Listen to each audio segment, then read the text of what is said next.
Morocco. I couldn't believe my eyes. This country has gone from a developing nation to one of the most advanced countries in Africa. Morocco has been quietly reshaping its future, from high-speed trains to green energy, large automobile manufacturing industry to advanced port infrastructure, and in 2023 it became the most visited country in Africa, tallying with Egypt and attracting north of 14 million visitors. I've never seen this much people. Morocco will stage the 2025 edition of the Africa Cup of Nations. In 2025, Morocco will host the AFCON Games, and in 2030 would co-host the FIFA World Cup. This speaks so much about this northern African country. Over the next few days, I'll be traveling through 4 different cities in Morocco, exploring what really makes them unique, but more importantly, finding answers as to why this country seems to be way ahead of other African countries. As a renowned tourist destination, I'll also be exploring some of the best tourist attractions and show you how you can plan yourself an exciting itinerary if you're thinking of visiting Morocco. I would appreciate it if you subscribe to the channel, and please give this video a like so more people can see this awesome story. My adventure here in Morocco starts off from Casablanca, Morocco's biggest city and the economic capital. Okay. Alright. Accommodation here isn't so expensive, and you can trace it to the fact that Casablanca isn't a touristic city. I'm just going to be in Casablanca for 2 nights. However, I was told of a neighborhood called the Casa Finance City, where property prices can go through the roof. And in 2024, it was the most popular neighborhood for real estate in the Moroccan industrial city of Casablanca. We are at Casa Finance City, right here in Casablanca. I'm very much impressed by the development I'm seeing right here in Morocco. You guys are not going to understand. And if I say Morocco is one of the most developed countries in Africa as a whole, I don't think anybody can deny that fact, man. If you're looking for a 2-bedroom apartment, they probably will cost you around $300,000. You know, it's the regional hub for businesses who are looking to set up their headquarters in Casablanca or in Morocco. Casablanca is located on Morocco's Atlantic coast with a population north of 4 million.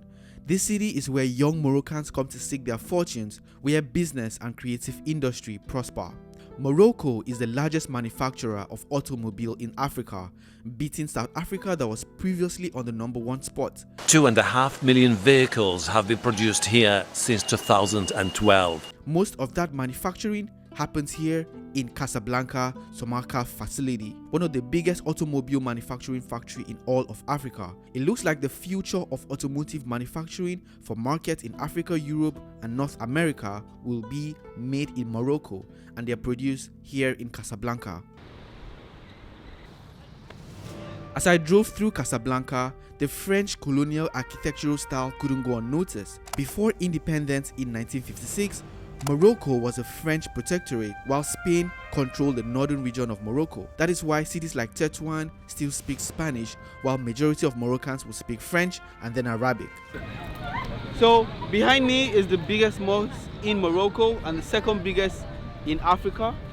The Hassan II Mosque at 9,000 square meters, it was Africa's largest mosque and the 5th largest in the world, but lost that title to Algeria just recently. And then at the top, there's a laser that points east. So if you come here at night, you'd see a green laser pointing east. Mecca is located east of Casablanca, and that explains why. The mosque is built predominantly over the Atlantic Ocean, and it's one of the many tourist hotspots in Morocco. It's open to tourists, but at the moment I think it's closed for prayers. If you want to visit, you probably have to get here in the daytime, probably between 10 and 4 p.m. I am fascinated about how well organized and developed the public transportation in Morocco is. I'm very impressed actually with the public transportation system here. As a matter of fact, after a decade of construction and planning, in 2018 Morocco launched its high-speed train called the Al Bora. Morocco has inaugurated Africa's fastest train. The train will have Traveling time between the commercial and industrial hubs of Casablanca and Tangier. The journey between the two cities will now take around 2 hours only. The train travels on a dedicated high-speed line and reaches speed of up to 320 kilometers or 109 miles per hour. The high-speed line was completed at a total cost of $2.4 billion and took 7 years to construct. If you're looking to explore different cities in Morocco, there is no better way than by train. So to experience this firsthand, I decided to hop on a train to the touristic city of Marrakech. But I had to do a quick stop at the capital city of Morocco. After a 1-hour train ride, I arrived at Rabat. Welcome to Rabat. Morocco's capital rests along the shores of the Atlantic Ocean. On arriving in Rabat, I couldn't help but marvel how developed, clean and well organized this side of Morocco is. You see how developed it is? It's clean, it's serene. The grasses are well manicured. The sun is good. And there are like several tunnels, flyovers. Oh, by the way, this tunnel runs underneath the Casbah. And right there is the tallest building in Africa, right there. The Mohammed VI Tower is the third highest building in Africa at 55 stories. Rabat is known for its landmark that speaks to its Islamic and French colonial heritage, like the Hassan Tower, a building you almost cannot miss. It's a minaret of an incomplete mosque commissioned near the end of the 12th century. This is the mausoleum. It's actually a tomb where the past king, Mohammed V, was buried with 2 of his sons.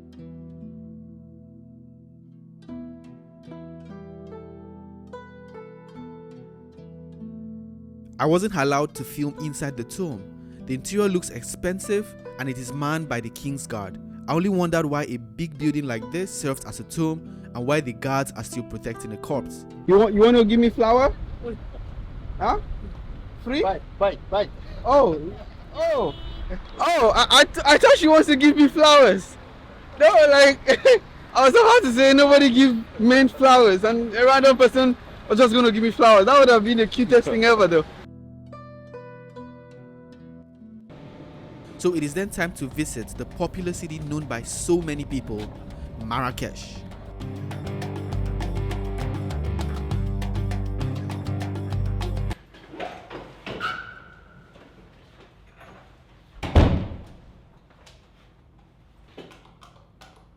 Alright, so this is going to be my apartment for the next 6 days here in Marrakech.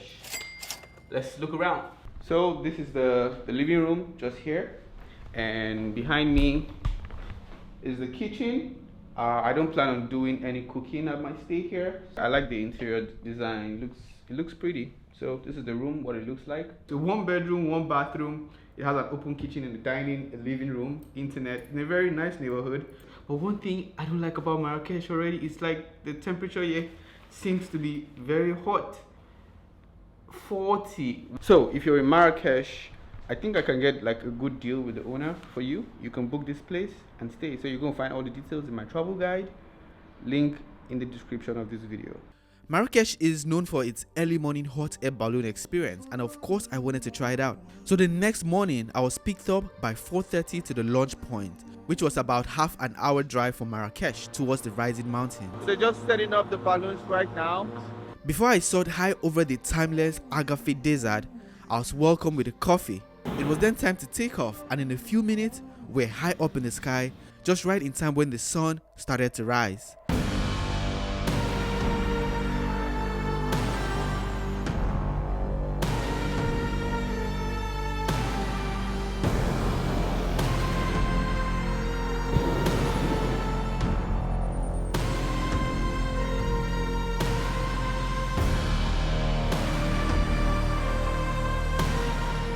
I have flown a hot air balloon in Tanzania and Egypt, but there was just something very special about this flight here in Marrakech, and now I understand why I was advised not to miss this experience. After a ride, I got to refill with the Berber's breakfast here in a traditional Moroccan setting. So we have musaman, some kind of bread, Yeah. and yeah, Moroccan bread. I have banana, jam, and olives. And then you have orange juice and Would this satisfy you? the Moroccan tea. No. You need a cara. I ended that morning by riding quad bikes in the Agafé desert. It was nice. On my travel guide, I will share details about how you can book this experience and how much it costs. FYI, for most of you that don't know, I do have a travel guide PDF I made after traveling 15 days in 4 cities exploring Morocco. Traveling to a new country where you don't know anyone and don't have a fat wallet to splurge can be difficult. A lot of people ask me how I travel to these places, meet people, and get things for cheap. To answer all of these questions, inside my travel guide PDF, you'd find contact of the tour operators I use and the personal tour guides like the one you see in my videos that would help you plan your trip and get things for cheap like I did. You'd also find accommodation options, how to book the trains, the best areas to visit in each city, the best time to visit, and the strategy you can use to get cheap deals. But more importantly, I would suggest a perfect itinerary you can just copy so you don't have to spend days scrolling on Expedia or TripAdvisor looking for a perfect Moroccan itinerary. Look at the description section of this video to download the travel guide, and of course, the first 20 persons will get it for free if you use this coupon code. So, arriving in Marrakech, the first thing that you're going to notice is all the colors of the buildings, they are all the same. Marrakech is known as the Red City because of the color of its building. This is the first thing you would notice here other than the high temperature of 45 degrees. So get ready to drink plenty of water. The buildings in Marrakech are painted in red ochre and even the local taxes to match the color of the surrounding land, also giving the city a distinctive hue. Most of the buildings are painted in this reddish, brownish color. Yeah, just like which you can see all of this, yeah. Sorry, most of the buildings you find in Casablanca are white. Yeah. I think that's also where the name is derived, Casablanca, which is white house, kind of. Yeah. To learn more about Marrakech, there are a few places of interest I needed to visit. So we are at the Madrasa Ben Youssef. The first impression entering this structure is that of magnificent. The colors, the light, the richness of the details and materials used for the decoration of this Quranic school, which at the time was the largest in North Africa. This place served as an intellectual hub for students from different parts of the world to come learn things about Islam, science, art. Today it's a cultural site in Morocco that attracts a lot of tourists every day. So what you're going to find very common, especially in the architectural design here in Morocco, are the repeating patterns that you're going to see on the wall. You're going to find such inscription and architectural style in most buildings here in Morocco, and it's very interesting to see like they are preserving their native way of designing buildings, which is something that I feel a lot of African countries should imitate rather than looking too modern, right? And we should just learn from Morocco, learn from the way that they are reserving and preserving all of these things native to them. It's just very beautiful. Look at the patterns, a mix of like white, brown. It's beautiful, guys. A few steps inside the chaotic and buzzing Medina, you'd find the secret garden of Marrakech. But the secret garden was built in the 16th century from the Sultan Moulay Abdullah. It used to be a riad that was abandoned, and then it was renovated, into this beautiful space. So he built this riad just like to relax, quiet place. That's the meaning of the riad. A riad is, a traditional Moroccan home with a garden. And it's usually owned by, merchants, traders, people from maybe the royal families as well. The trees, the plants, the fruits shows you what a typical riad looks like in the Moroccan, society. So how many people visit here a day? Any average number? Sometimes like 5,000, sometimes 6,000 person in the day. 6,000 persons just come to look at the garden. Yeah. Guys, come on, man. But the garden with history, my friend. As we walked around, we noticed a huge square. I was told it changes its face as the hours goes by. It is silent in the morning and very busy at night. You want big one? No. Bro, what if this snake just bites you now? It's a garden snake, so it's harmless. It's harmless, eh? They can bite, but they don't have venom. That's definitely not gonna be me. No, I'm not putting that thing on my body. No. Guys, we are right here at the el-Fnaa Square in Marrakech. It is crazy. A lot of people. You have magicians trying to perform. You have storytellers. You have also like people selling arts and craft, restaurant, local market, and also the snake charmers as well. Like, yo, it's a whole entertainment ground. You're gonna find like little circles, and there's usually like a performance happening on there. So I'm just gonna go see what it's all about, get entertained, get some drinks, and just enjoy the nightlife here in Marrakech. This place actually has an interesting history because from what I heard, it used to be an execution square. But then like over time, you know, it transformed, and now you have people performing, people telling stories, snake charmers, musicians, all of that, all of them here at night. Not just that, you also have like, you know, people selling food, selling, you know, items, whatever you want to buy, you probably would find here. There are a couple of places I visited on a day trip from Marrakech, and I will suggest the same for you as well. The first was to Ourika Valley, which is a beautiful valley in Morocco that's a popular day trip option from Marrakech, located on the foothill of the High Atlas mountain. Here I learnt about how the traditional Berber people live. This is the traditional refrigerator. This is like a refrigerator for them, like a local one. Can I touch one of the drinks? Okay, it's cold. Yeah, it's cold. The cool water comes from top of the mountain, and the locals utilize it to chill their drinks. It surprisingly works.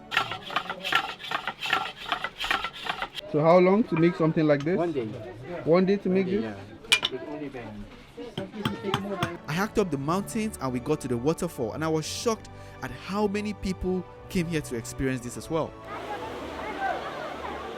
Ourika Valley is known for its breathtaking scenery, the traditional Berbers village, and many waterfalls.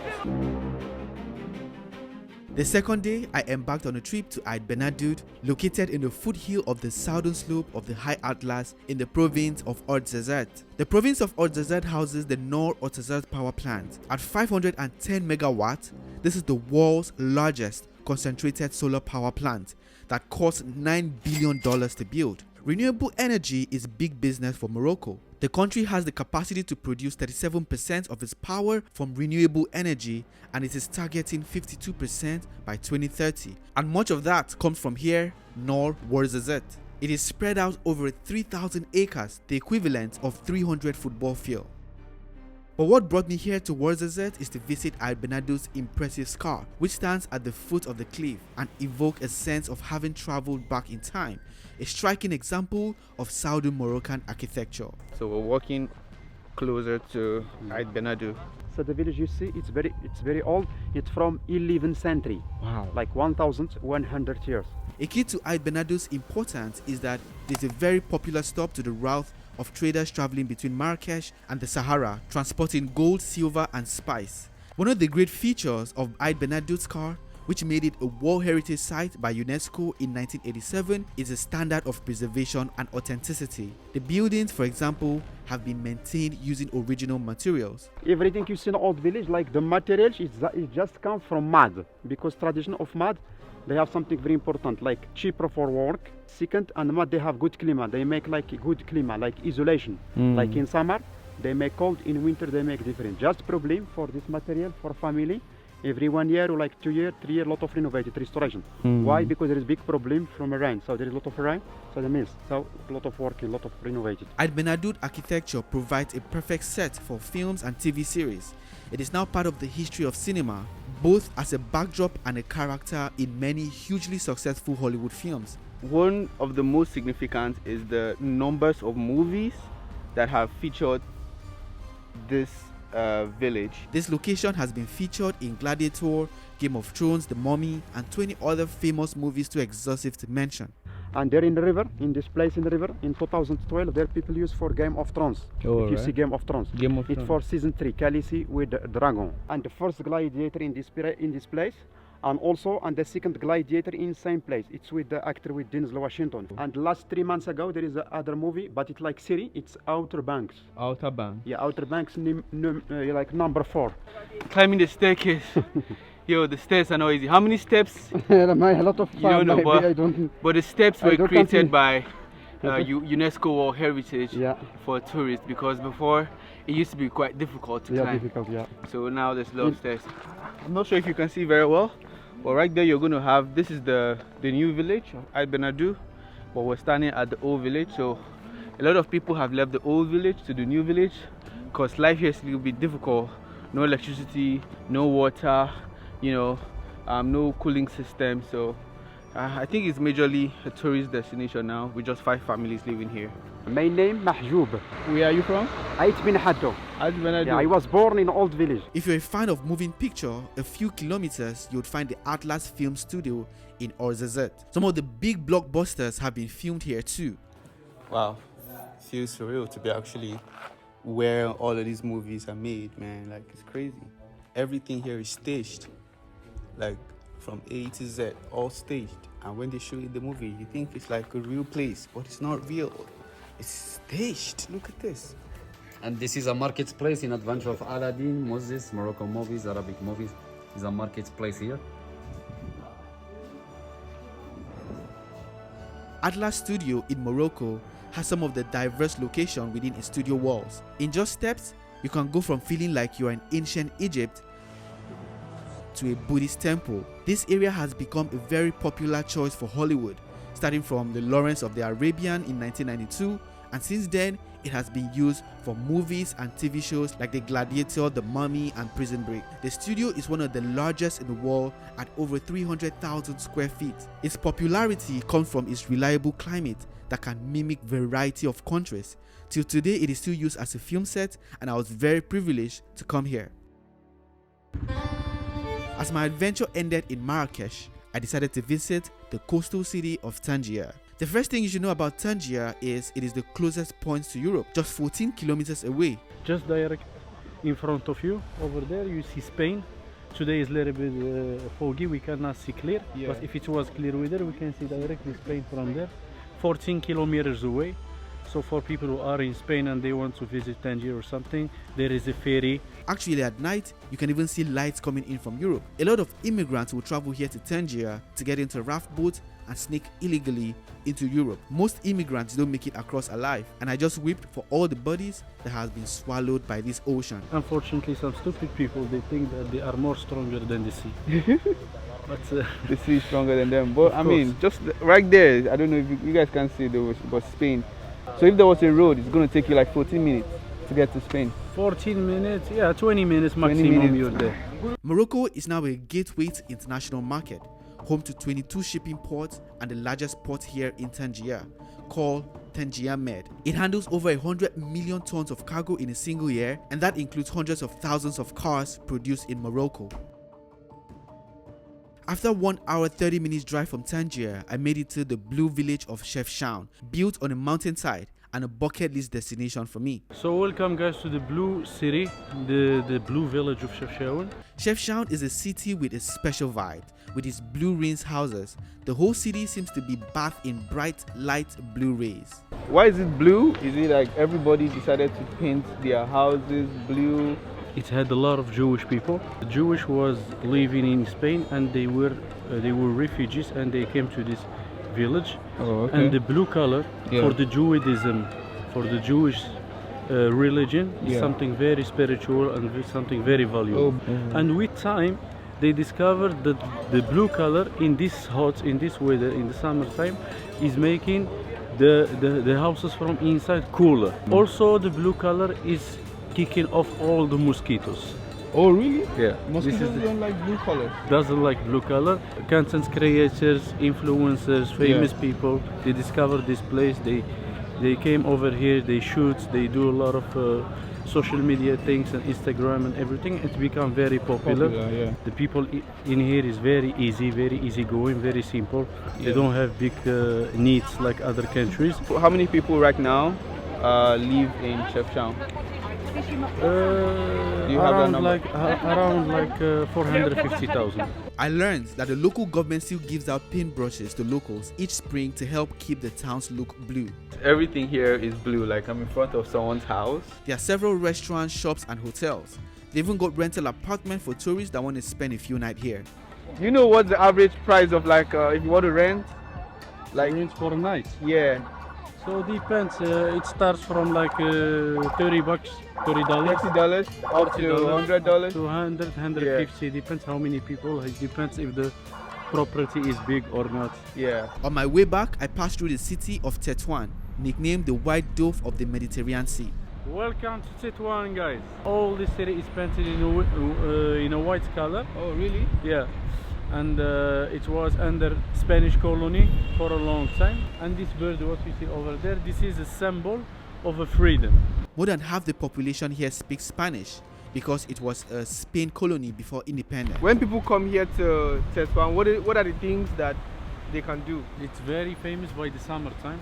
Yeah, by the beaches, they go to the beaches, beach. Yeah, a lot of water activities here. Water activities, jet ski, boats, yeah, kayak, banana boats, things like this. Why would local people prefer to live here in Tetouan and not Marrakech or Casablanca or Rabat? Easy answer, because Marrakech doesn't have a beach. Oh, and yeah. the weather in Marrakech is not the same weather here in Tetouan or Tangier. Yeah, it's very different. We have here Mediterranean weather, so you can never get boring from. Right. Also, it's healthy. Why are the buildings painted white here? Why? The white building is coming also from the symbol of freedom, because it has two colors, the green and the white. And as you see over there, all the building is painted in green and white. Not only white, but green and white, symbol of freedom. Now understand why the beach is packed and full with a lot of people. This is the beach capital of Morocco. Everybody's up there in their bikinis, but for me, I'm just here to see, to explore, take some photos.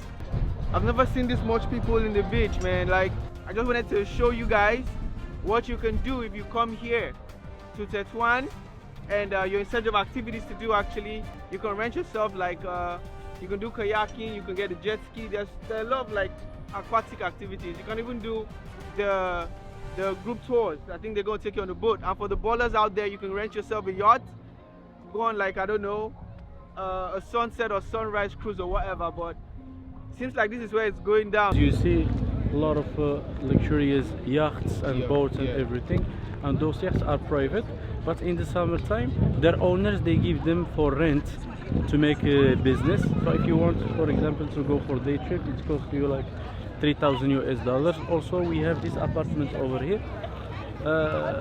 beach apartments. If you come to spend the weekend or the summer or something, you must pay minimum like $350 US for a night. Yeah. Also, you have everything close to you: the beach, the water sports, activities, everything you think about.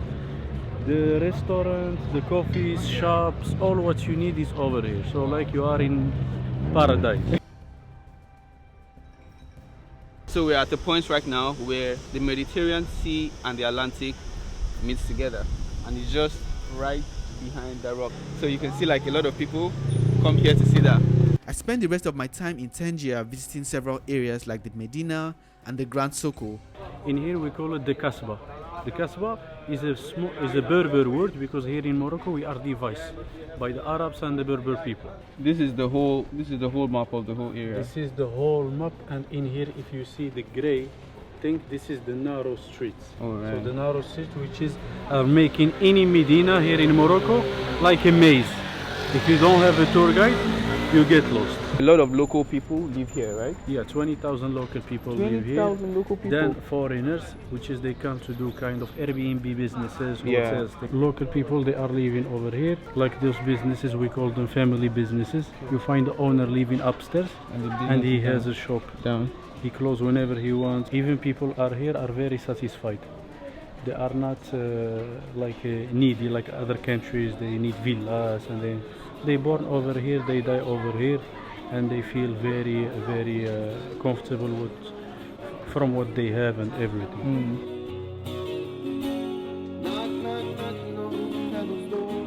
My name is Hafid. I play music in the streets. My Instagram is Hafid W Selma. Yeah.